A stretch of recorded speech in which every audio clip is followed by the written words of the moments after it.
Welcome to the Fitness and Business Podcast with Nugget. Oh, we're live. We're live to the world. No. Live to the world. How mmany viewers we got? 10 million, that is. Jesus. That's Yeah. We probably we got 3 people watching today, so just wanted to introduce Michael Bull. First, hello and welcome to the first ever Fitness and Business Podcast. The podcast for entrepreneurs, they're for gym owners, PTs, anyone who wants to get fit. We're going to cover a range of different topics from, building an online business, building your own PT gym, PT studio, how you transition from going from PTing at a gym, like a big gym like Fitness First, or going to your own gym sessions. So I've got Michael Bull here as our first ever guest. So Michael Bull, how you going, mate? Woo! Very excited to be here, bro. Thanks for having me. Guest number one. Guest number one, yeah. The champ. I'm going to put my name up here on the wall or something. We think Michael Bull was going to be a regular on this show because he's got stacks of free time. Yeah, lots of time. COVID lockdowns, how good are they? Just sitting around, not doing much. We've got our masks on. No, we don't need to wear masks today. We've shot this before the lockdown, so fingers crossed we don't have to go into lockdown for too long. But pretty well, just so the fans, so the people listening, the millions and millions watching around the world. So all the fans can get to know you a bit more. Can you maybe give a rundown of your fitness career, how you started, and just a bit of a background of what you do, where you are, and that sort of thing? Alrighty, so I finished school in 2008 at Strathmore High. 2009, I was doing exercise science and became Cert 3, Cert 4 qualified, and then started working at a gym. Shout out 6 Degrees South in Elsternwick. Lily, you're a great lady. Share the pod. Share the podcast. So started doing that in 2009. Worked there for 3-ish years. Worked at Genesis, which I think is now Good Life, on Bay Street in Port Melbourne. Personal training there. Then I got involved with company Red Team in 2011, and we were just running outdoor boot camps and school programs and sporting club pre-seasons and all that sort of stuff. So I was doing that for sort of 2 years through 2011, 2012. And then the beginning of 2013, I moved back to the hood, the Strathmore, the Essendon area, and was doing boot camps there. And then it was July of 2013 when I took on the keys to Pascoe South, which was Parkstone Avenue. Did you have any transition across from the other places, or did you kind of start relatively fresh? Yeah, so when I came back to Strathmore, it was completely no one, because we were doing everything in Brighton and Sandringham and and all that sort of stuff. So when I moved to Strathmore, it was basically just all friends and family and whatever, anyone that knew that I was a PT. I just threw it up on Facebook and had a really good response. To be honest, I ran a boot camp for 6 weeks at Alf Pierce Park. And the old Facey algorithm's not what it used to be right now, is it? Yeah. But it was literally just posting some statuses and the old Facebook status. That's what I posted back then. Maybe even MySpace. No, but then it was MySpace. Top friends, baby. Top friends. And then so there was between 40 and 50 people come through that 6-week boot camp. And were you running at the Stud then, or were you at that was at Alf Pierce Park outside. That's in Stratty, just up the top of Golden Avenue. Yeah, that's my old hood. So for those who don't know, me and Michael went to primary school and high school together. So and lived 4 streets away from each other for our whole childhood. You betcha. Yeah. Yeah. Okay. So Alf Pierce Park. Yep.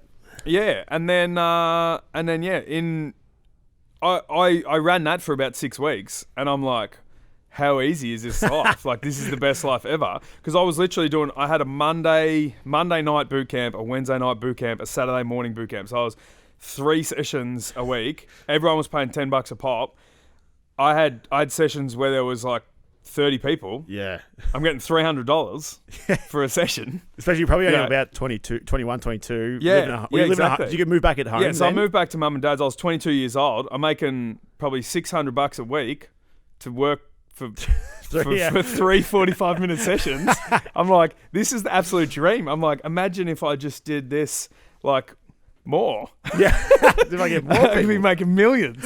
But yeah, no, it doesn't really work like that. It would be nice if it did. But then, yeah, so obviously that was, February, March. So that was a summer period, outdoor boot camp, living the dream.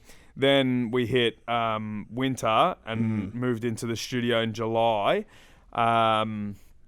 And yeah, like so pretty much the majority of those people sort of stuck around, and then it was like a potential growth period through Passive Isle South, doing letterbox drops and stuff. Yeah, that's what I was going to ask you. Don't anyone out there, don't ever do a letterbox shop. Not a fan of letterbox drops. No one looks at their mail. That's what I was going to say. How did you go about getting people through the doors? Obviously, that weren't kind of friends and family and new clients. Or was it more just like word of mouth through friends and that sort of thing? It was definitely like pretty much the majority of my whole sort of 10 years has just been word of mouth. Somebody comes in, likes it, brings a friend in, they bring a friend in, and it's just a flow-on effect, bring family in, all that sort of stuff. I'm up and down on the social media. Like, back in the day, I feel like I was a lot bigger, on social media. Yeah. Because when Instagram came out, I don't know how long Instagram's exactly been around for, but I feel like it only started in about 2012, 2013. Yeah, it was later than Facebook. Yeah. Well, I'm pretty sure when it first started, Facebook bought them for like, they paid $1 billion. Was it $1 billion? I don't know. Oh, please don't fact check me on this, people. But young Jamie, can you just bring it up? Yeah, I'll get. Sorry, this is our first one, so we'll get it up here. We'll get a screen going. Yeah, we'll get it I don't have the screen. cash to pay someone to do this, unfortunately, to our viewers out there.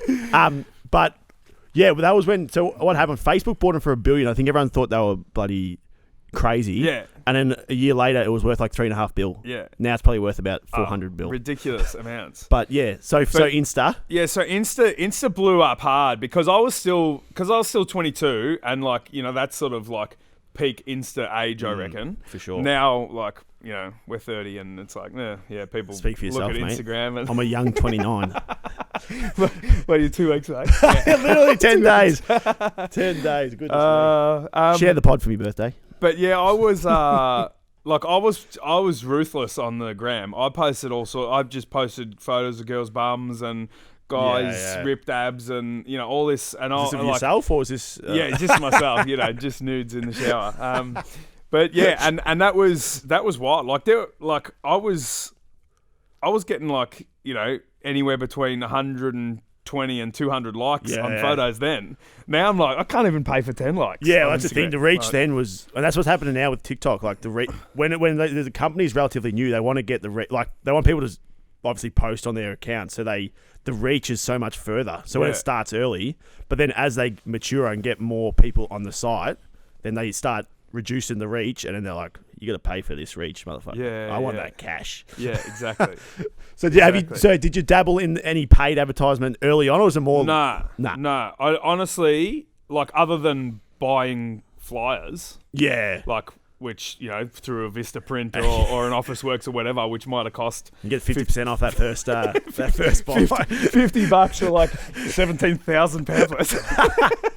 Other than that, like, I literally never spent any money in marketing. And did you just on that letterbox drop? Did you ever this is because I dabbled in a bit of letterbox dropping myself. Did you ever chuck the letterbox the mail in, the ones that said please don't drop no junk mail? Yeah, no junk mail. I'm like bitch, this isn't junk mail. Like, you need this. Yeah, you need.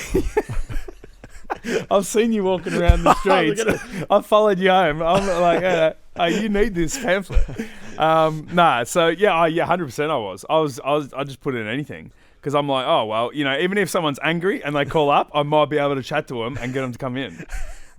But yeah, so the whole, mean, this isn't obviously an ideal thing to say as a business owner, but like the whole marketing and sales thing is just it's just never really been what I'm into.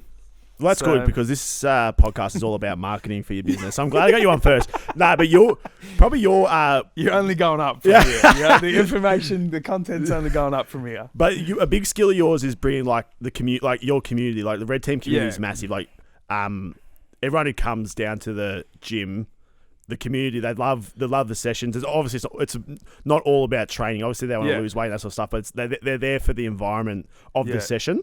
Yeah. But yeah, keep going. So we're 2014, 2015. But go. Yeah. Well, and that's exactly, and that's the huge vibe out of sort of where the growth of Red Team has come from. And even when I was in those gyms, I would just notice, like the energy and stuff that I would be able to generate from people. So like I'd run a class. I'd still boxing class. Like I've never had boxing training or anything. Like I've gone and done some boxing, and you sort of pick it up along the way. You know what's going on, but you run a little box size class, a little fitness class. I was doing that at 6 Degrees South when I was 18, 19, and I'll just pump tunes, and I'll just go around to all the people in the gym and talk to them and go, oh hey, I've got boxing class on. Come, and then within a few weeks, there'd be 6 people, and then there'd be like 25 people. Yeah. And everyone's like, oh yeah, like what are you doing? And I'm like, I don't know. Like I just I've never sort of looked at my training styles as being like some sort of superior thing.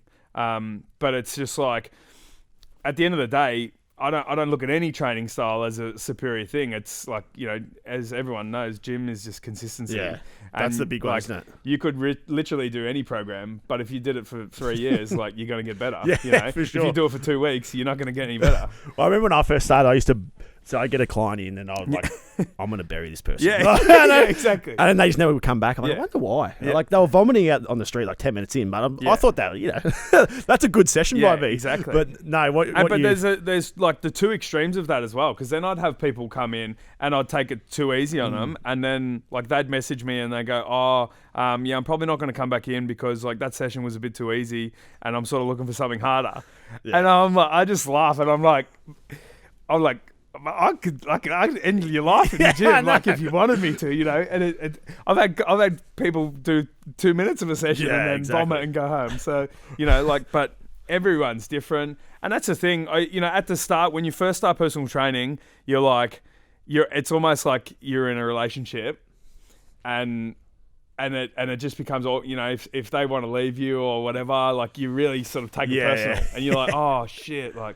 What have I done wrong, you know? And you have no idea. Like, they could be just moving into a different suburb miles away, and they're like, I just can't train anymore. But they don't tell you that. So when you're, 18, 19, and you're first starting out, and you're like, you just take everything personal.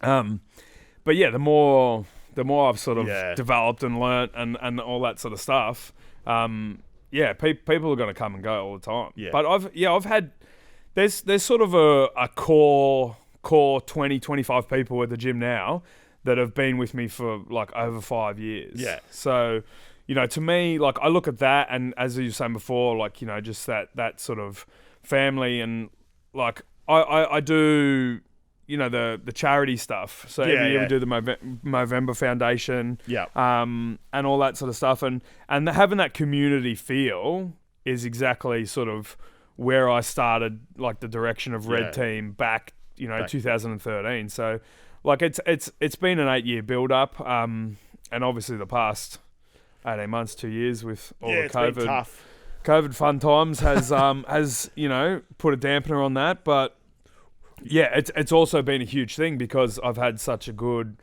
support network, keeping their memberships going and doing all this sort of stuff for me, when they don't have to at all. But that's why. Well, just the little things. I know you were dropping around the equipment to your clients so they could work out that sort of stuff. Like, not a lot of other gyms or other people that own a business would be doing. Like that was good stuff. But also with back to that community stuff, I feel like with your sessions and the people who come into your gym, they want, like, the hardest part about getting a lot of people, especially people that are unmotivated, that like unmotivated in terms of like fitness and gym sort of stuff, if you can create the vibe that you have where going to the gym's not a chore, it's like, I'm going to see this person, I'm going to see this person.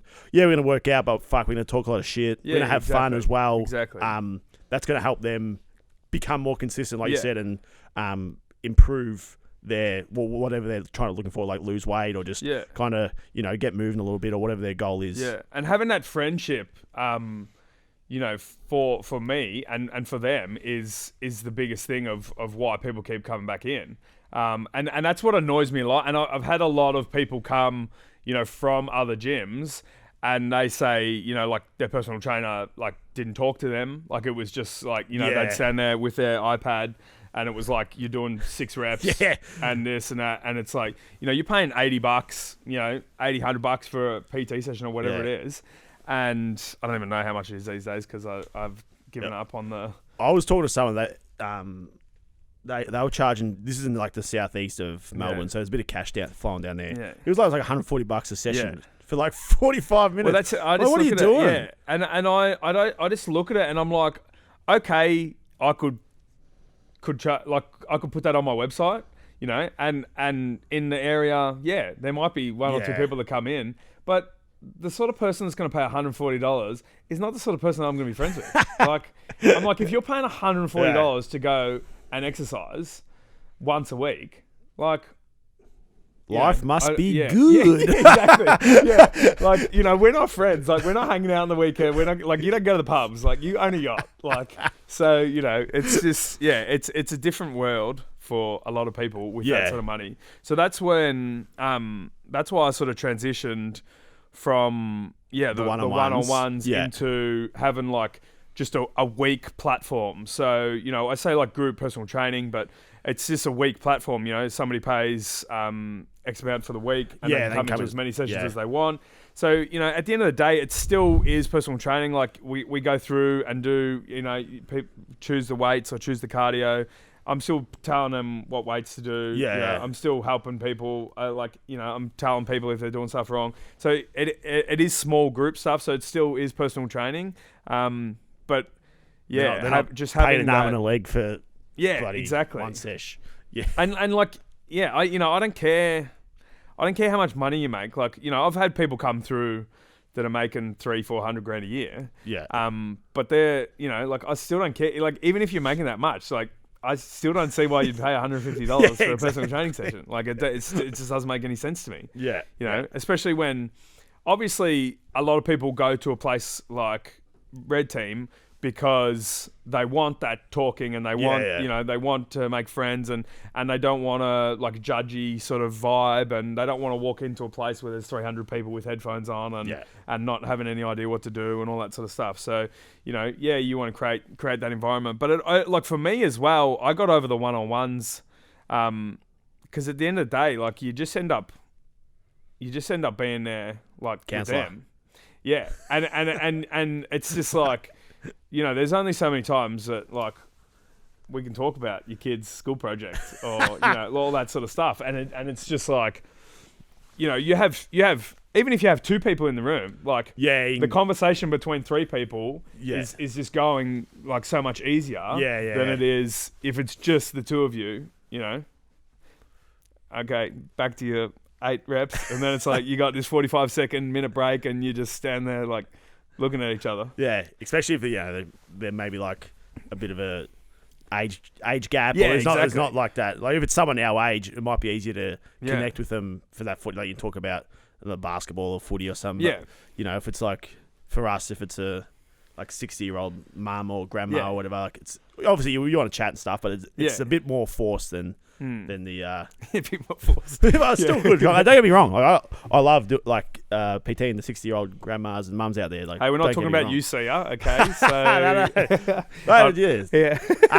So maybe a little bit like just off not off topic, but who did you draw early on, and maybe like as you've kind of progressed? Yeah. Who has been your like influences, as in why you kind of got into PT, like why you kind of got into the fitness industry, and then like moving forward, like who like books you've read, that sort of stuff, that kind of books. Or Yeah, YouTube know, videos or yeah, I whatever. know where you're going. Well, so like when I first started, pretty much how anyone does in the fitness industry, you just want to be like a mad bodybuilder. You know, your Ziz, Yeah. your Ziz. shredded at stereo, get- you know, yeah. all that sort of stuff back in the day. He's like, get big or die. And What is- like, the only this is gonna be funny, but the only book that like I've actually ever read. Well, like in terms of like training books or whatever, is Arnold Schwarzenegger's Encyclopedia of Bodybuilding, which was about 3,000 pages, and I swear I read all of that when I was like 15 years old, and that that sort of kicked me off, Yeah. because I like pretty much like in year 9, I went and interviewed the owner of FitFX Gym at Essendon Station, and I was just like, you know, what do you want to be when you grow up? So I was like 14 years old then. And then we had, like, Dad had these old as dumbbells and barbells and stuff. So we got a bench press and set up in the garage, and we had a little Bulls gym garage. And so, yeah, I've pretty much trained in some form since I was about 13, 14, really. Yeah.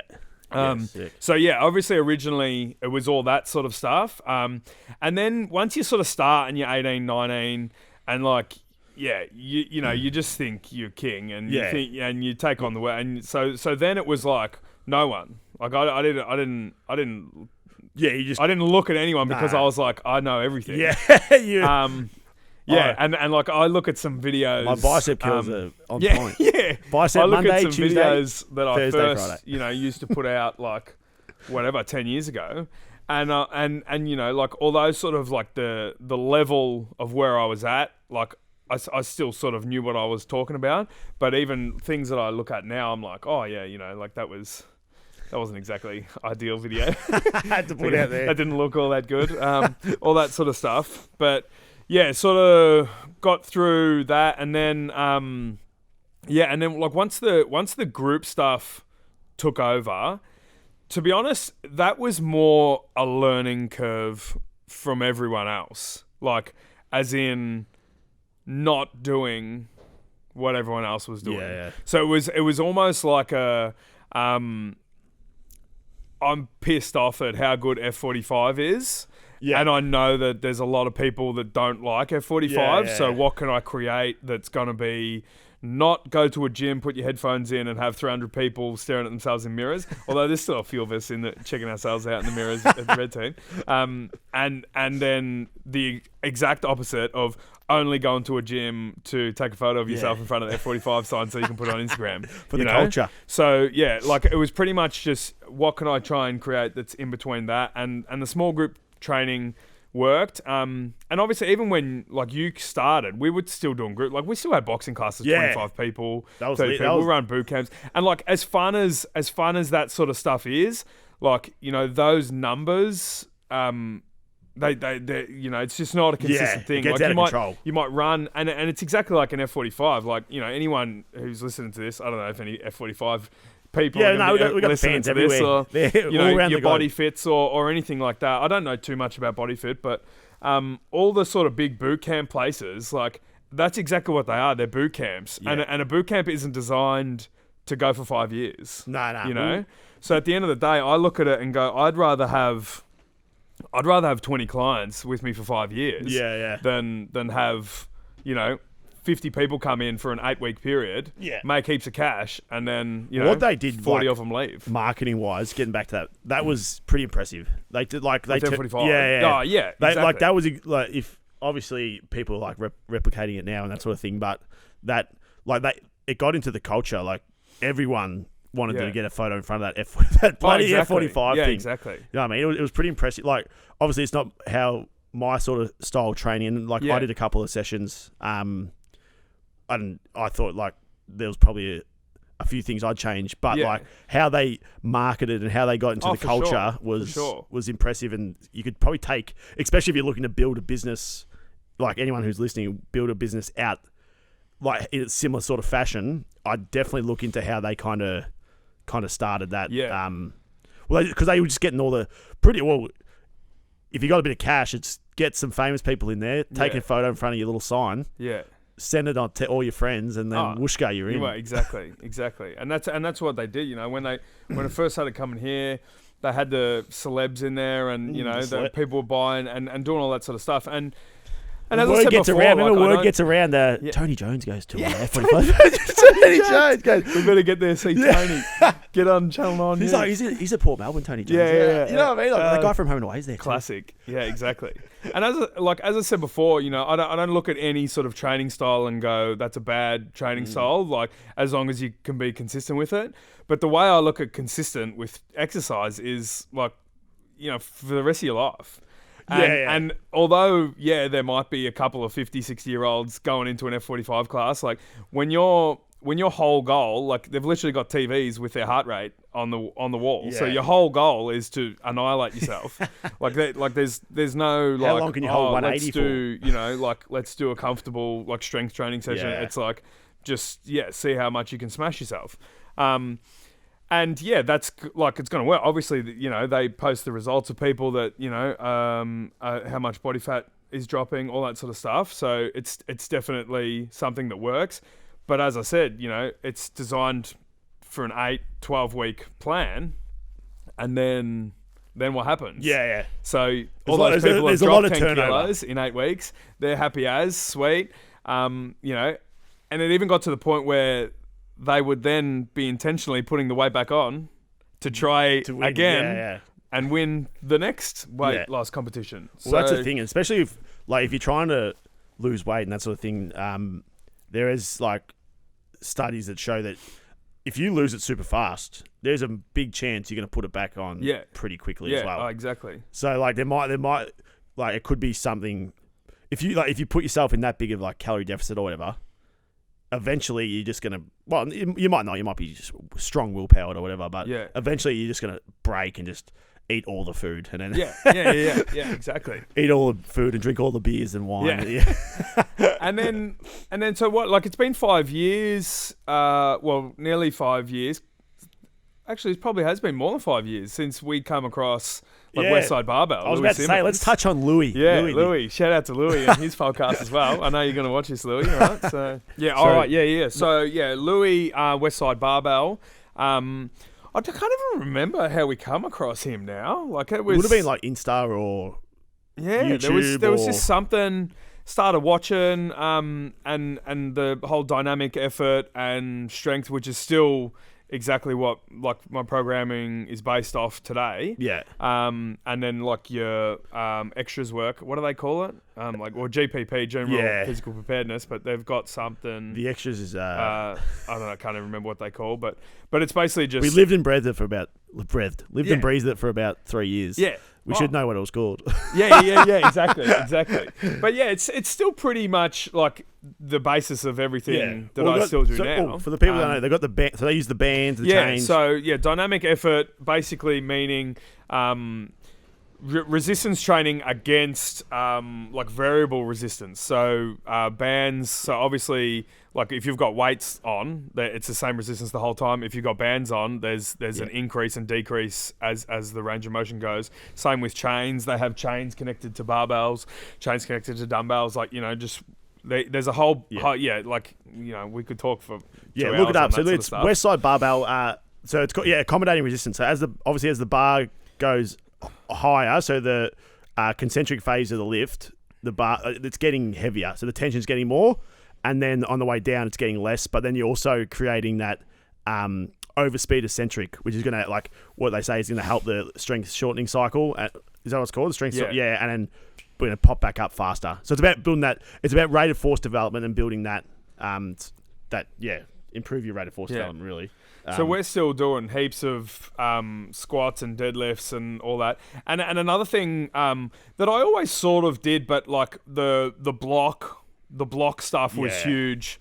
And box squats is also something that I always did a little bit of for myself, but never all that much with clients, because I always wanted to, hit range of motion, because that was always the thing that you do. But now it's like the more I look at it, even though they base their whole thing off powerlifting, so they initiated from powerlifting, but now they're just high elite level athletes, and pretty much any sport. But it's stuff that works perfectly with general population as well. And I look at people now, and it just annoys me when I'm on Instagram and I see someone talking crap about somebody's squat that's not low enough and like, you know, or like, why are they doing this overhead press or this, you know, deadlift or all this sort of stuff. And it's just like, there is literally 50 variations of every single lift in the especially gym. you don't even know what they're training to do. Like exactly. And you don't even like know their background. Well, Hayes going to hate. I can't wait to get our first hater on this pod. Yeah. Who's it going to be? Probably Mark DePetro. Probably me dad or my He's mum. a flop. But yeah, like even like that, people might be training like when you let's think for something like just for instance, if you're trying to improve your jumping, have you ever jumped with your ass touching your heels? Yeah, well, exactly. No, like you go on your 3/4 squat, like a third of a squat, whatever you're doing, to when you're doing a 2-foot jump, you know. And unless your sport is weightlifting or powerlifting, like there's just no reason, you know. Like if I've got a 60-year-old mum coming in, she doesn't need to do ass to ass squats. I don't think like so, no. you know, she doesn't even need to do a freestanding squat. Like yes. You know, there's a tool in the toolbox of a freestanding squat, but if you've got somebody who's never done a squat before and you tell them to sit down onto a box, they can't stuff up sitting onto a box. Like you literally, like it's impossible. Yeah. You know, they might sit at the front of the box or they might do something wrong initially, but you know, you could spend 3 months trying to teach somebody how to squat properly. And you've just wasted 3 months of their progression, like for you know. Well, and then with goal. the box, you can, if you want, like, and if you can use a tool to get them lower. You can exactly. gradually get, like, you know what I mean. If you wanted to, Yeah. it just kind of depends what you're looking for. Yeah. So yeah, like obviously when we're at the gym, we've got 4 thick blocks, which comes out to 37.5 centimeters, and for pretty much anyone, 37.5 centimeters is a parallel squat. So that's super low. But we can take that block off and make it a 30-centimeter squat, which is just ridiculously beyond parallel. And then we've just got, there's about 6 or 7 of the black mats that are 1.2, 1.5 centimeters. So then we go from 37, you know, to up in 1.5 centimeter increases. So, you know, we can have 38, 40, you know, whatever it is on, and we work all the way up to 50 centimeters with a cushion. So the cushion's probably 12 centimeters, and then that like depresses into maybe 6. So our highest box squat is like probably 56 centimeters. Which for some people is nothing, but you know, just getting them used to having the bar on the back and putting weight on their back is going to be a tool in helping them to squat more. You know, if that is their priority. But yeah, for sure. It's obviously it goes on people's goals and that sort of thing. Like if you're looking to put size on your legs and quads and stuff, like obviously full range could be a good tool because it's been shown to like maybe full range of motion can help build like bigger muscles, like maybe. Well, that's what they might say, but but then also you want to, if for like an athlete who wants to get stronger, they don't need like if parallels like for like a powerlifter, if parallels like your as far as you need to go down, why would you go any further down? Well, exactly. So, but yeah, so Westside Barber, they were but they because they like as on top of that they're doing jumps and that sort of thing as well. What was your max boxy? Well, back in the day. In your prime. Yeah, he's only 30 out there. I had a girl the other day who, like, absolutely insane, did a running jump onto 113. You're kidding me? Yeah. That's more than me. 113 centimeters. Fuck. It was actually insane. So the best jump, like female jump in our gym, like standing in front of the box, is 104 centimeters, and I had a 123, but we had a guy that topped me at, I think he ended up at 128. Impressive. Which is massive. But yeah, so we don't do too much jumping, but she was like, oh, I think I can jump higher. I'm like, yeah, well, everyone can jump higher jumping. But then we just did it, and she just kept going. She stacked about 15 times, and her shins were like black as anything the next day. And I tried to stop her 100 times. She's like, no, I want to keep going. And 113 centimeters. Sometimes you just get in that zone where you're just not stopping, you know? Oh, exactly. And I was sort of sitting there now. I'm like 130. I'm like, I don't even know if I could do that now. 130. No, you don't have it in you. Yeah. At 104 kilos, I don't think. It'd probably be about max. Yeah. But crazy. So yeah, that was that was what we were doing through Westside Barbell for ages. And yeah, there hasn't really been anyone else sort of influencing my path. As I said, it was always just what not to do. You know, I worked in the big chain gyms, and I saw the way that they dealt with memberships and they're just after cash. Oh, exactly. And that's the thing. Like, and like they legitimately are, because, you know, a big chain gym might have 3,000 members. Yeah. And what are they going to do if 3,000 people rock up at their gym? Their goal is to sign you up and then hope you don't come. Yeah, exactly. And the thing is, like, I remember being at the gym and I'd have somebody call up and they're like, my membership's been coming out for 3 years. And I'm like, well, as stupid as you are for not realizing for 3 years that you've been paying a gym membership, like, that is also bad on the gym. Yeah. But that's the thing. They just hope that, you know, somebody, like, that's how they, rely. Yeah. If they might have 3,000 members and maybe probably only 1,500 would be going to the gym on a regular basis. Like, sure. maybe half. I'd love to know what the percentage is. That'd be like go to like 5 or 6 big gyms. And for all of our fans out there, just let do us some little know. research. Jamie. Young Jamie, just pull it up. But that'd be that'd be interesting, because I reckon it'd be under 50%.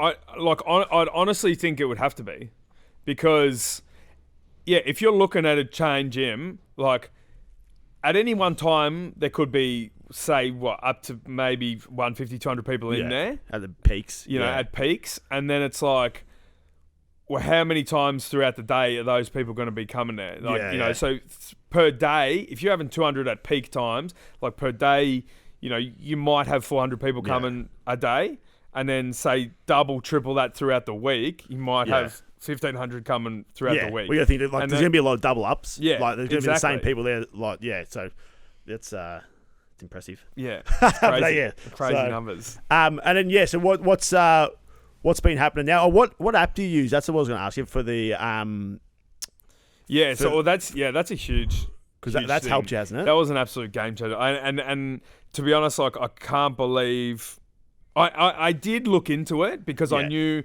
like, when F45, I don't know when they started either, but when those companies started up, it was probably sort of 2013,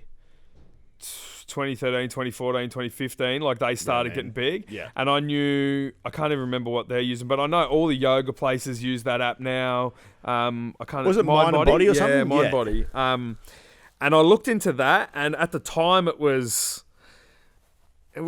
I don't know, it was maybe like $200 or $300 a month. Yeah, okay. And for me, I was like, oh, stuff that. Like, that's ridiculous. As if I'm going to spend $300 a month, like, just to have an app.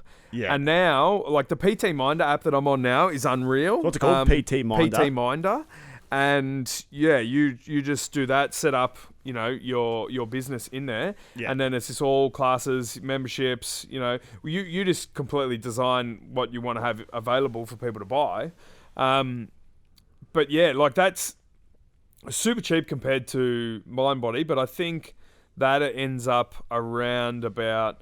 Obviously, the more money you make, the more you pay, because it's based off fees from membership charges and stuff. But at the moment, I think I pay about $150 a month. But even if that was $300, $400 a month for me now, it would be a no-brainer. Because worth it. Like, and I think about it now, and I'm like, what was I even thinking? Like, 5 years ago, there was periods, like, at the old gym at Pascal South, where I was running 65 sessions a week.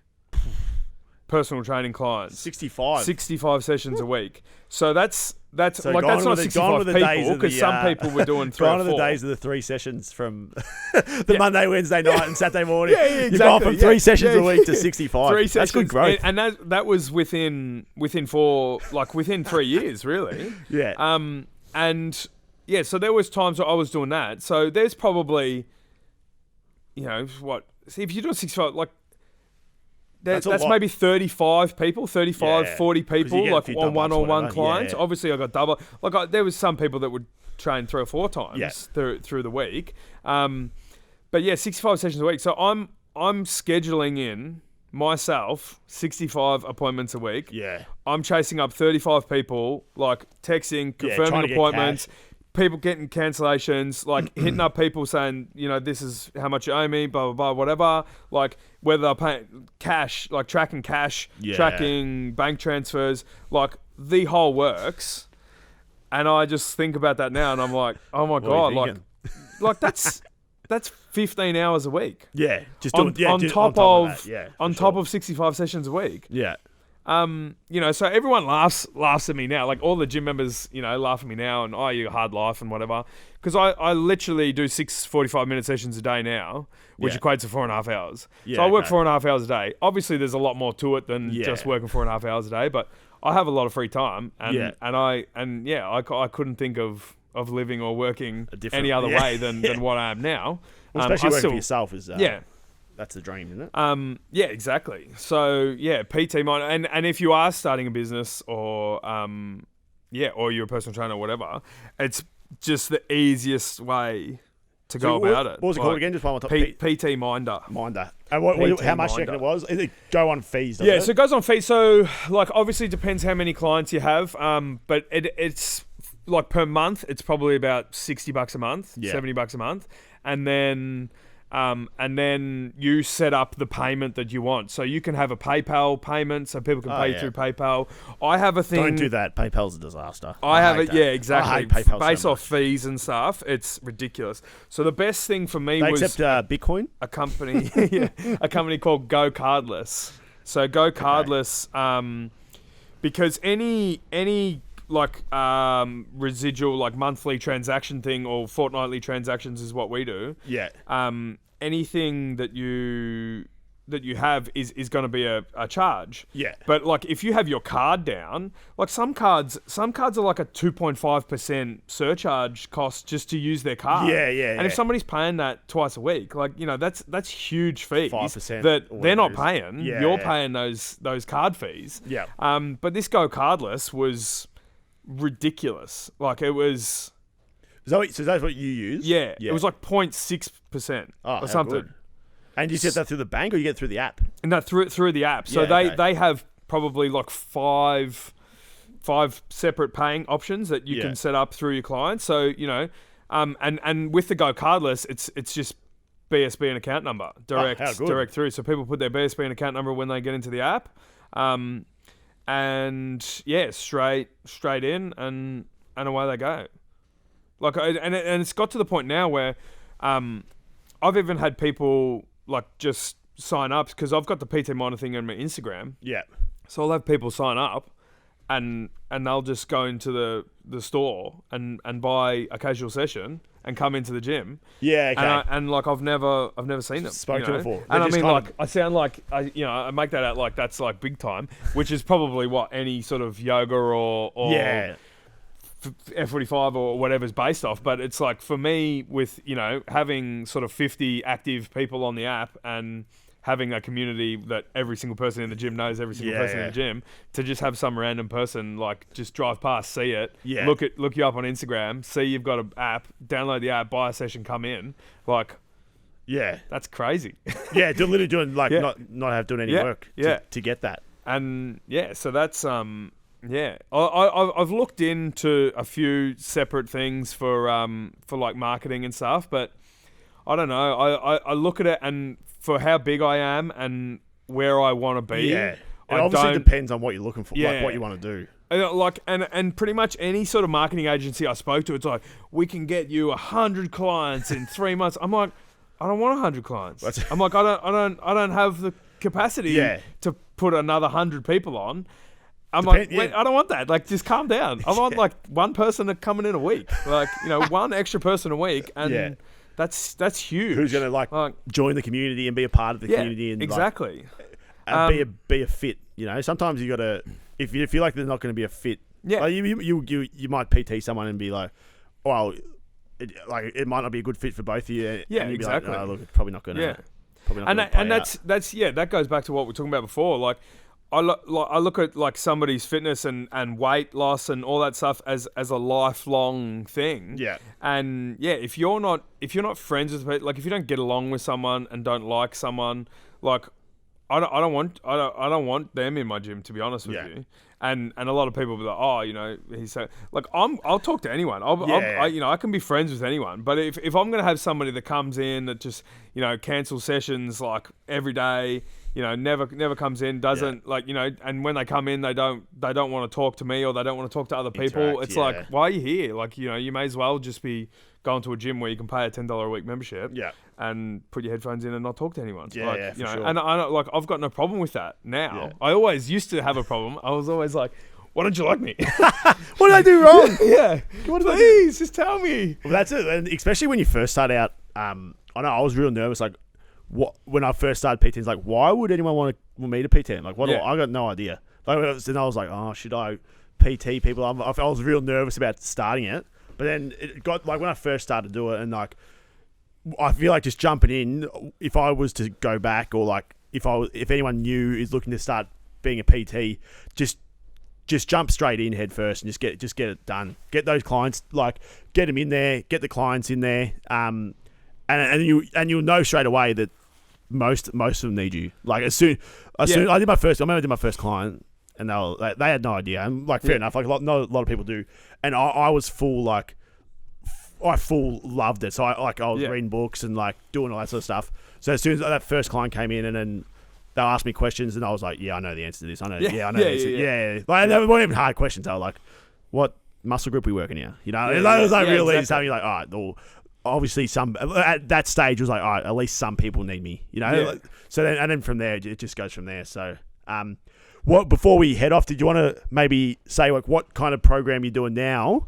And also what you've got coming up. We've got the thing coming up. Run. The run, yeah. So this is something like close to my heart.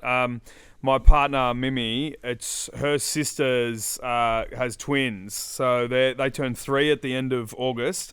And little Tommy had to have heart surgery, so he had to have a pacemaker put in. His heart just wasn't ticking hard enough. They wired him up, did all that, and a normal kid's heart rate at that age is meant to be like 100, and his was like sitting at like 50, 60, and dropping down like in the night to as low as 30, and it's meant to be up around the 100 mark. So he had to have a pacemaker put in. Yeah, so I'm running.